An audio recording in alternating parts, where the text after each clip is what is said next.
समकालीन भारत और विश्व, भाग 2, अध्याय 1, यूरोप में राष्ट्रवाद का उदय। जनमत संग्रह का क्या अर्थ है?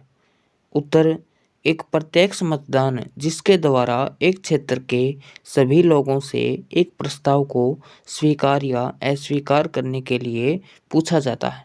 निरंकुशवाद क्या है? यह एक ऐसी शासन व्यवस्था है जिसकी सत्ता पर कोई अंकुश नहीं होता। यह सैन्य बल पर आधारित दमनकारी तथा केंद्रीकृत शासन होता है। जोलवेराइन क्या था? यह एक ऐसा शुल्क संघ था जिसकी स्थापना 1834 में पर्सा की पहल पर की गई थी। नृजातीय समूह से आपका क्या अभिप्राय है? यह एक साझा नस्ली, जनजातीय या सांस्कृतिक उद्गम अथवा पृष्ठभूमि जिसे कोई समुदाय अपनी पहचान बनाता है। नृजातीय समूह कहलाता है कल्पना आदर्श समाज। ऐसे समाज की कल्पना करना जो इतना आदर्श हो कि उसका साकार होना लगभग असंभव होता है, कल्पना आदर्श समाज कहलाता है। अर्नेस्ट रेनन ने किस विद्यालय में व्याख्यान दिया था?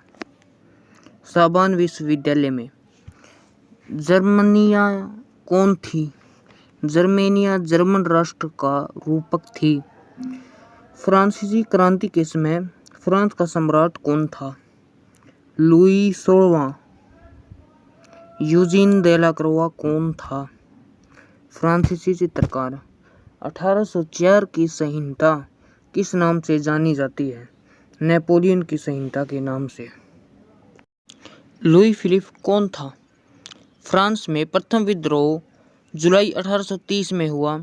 बुर्बो राजा जिन्हें 1815 के बाद हुई रूढ़िवादी प्रतिक्रिया के दौरान सत्ता में बहाल किया गया था, को अब उदारवादी क्रांतियों ने उखाड़ फेंका तथा उनकी जगह एक संवैधानिक राजतंत्र स्थापित किया गया जिसका अध्यक्ष लुई फिलिप था। फ्रैंकफर्ट संसद के विषय में बताओ।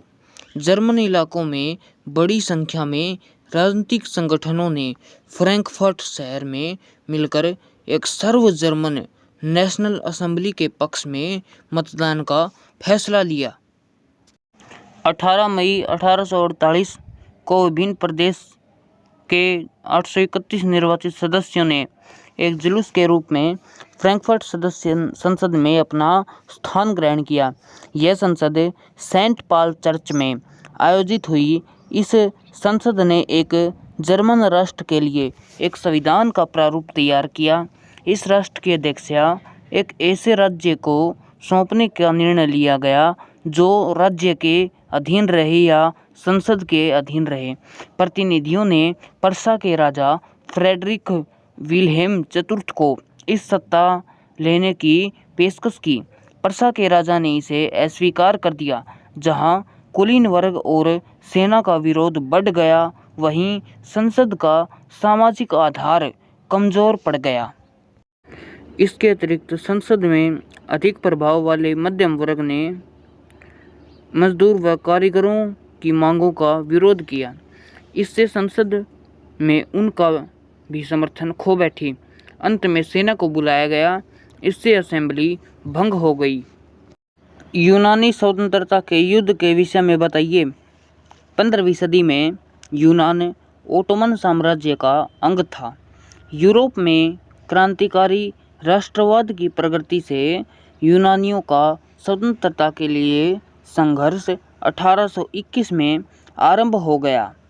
अनेक यूनानी राष्ट्रवादी निर्वासन का जीवन व्यतीत कर रहे थे। इस कार्य में यूरोप के ईसाई जगत के अनेक लोगों ने भी यूनानियों का साथ दिया, जो प्राचीन यूनानी संस्कृति के प्रति सहानुभूति रखते थे। कवियों और कलाकारों ने यूनान को यूरोपीय सभ्यता का पालन बताकर प्रशंसा की और एक मुस्लिम साम्राज्य के विरुद्ध यूनान के संघर्ष के लिए जनमत जुटाया। अंग्रेज कवि लॉर्ड ब्यूरोन ने धन एकत्रित किया और बाद में वे स्वयं भी लड़ने चले गए। वहीं 1824 में बुखार से उनकी मृत्यु हो गई। यूरोप के देश इंग्लैंड, फ्रांस और रूस ने यूनान का साथ दिया। अंत में 1832 में कुस्तुनतुनिया की संधि ने यूनान को एक स्वतंत्र राष्ट्र की मान्यता दे दी।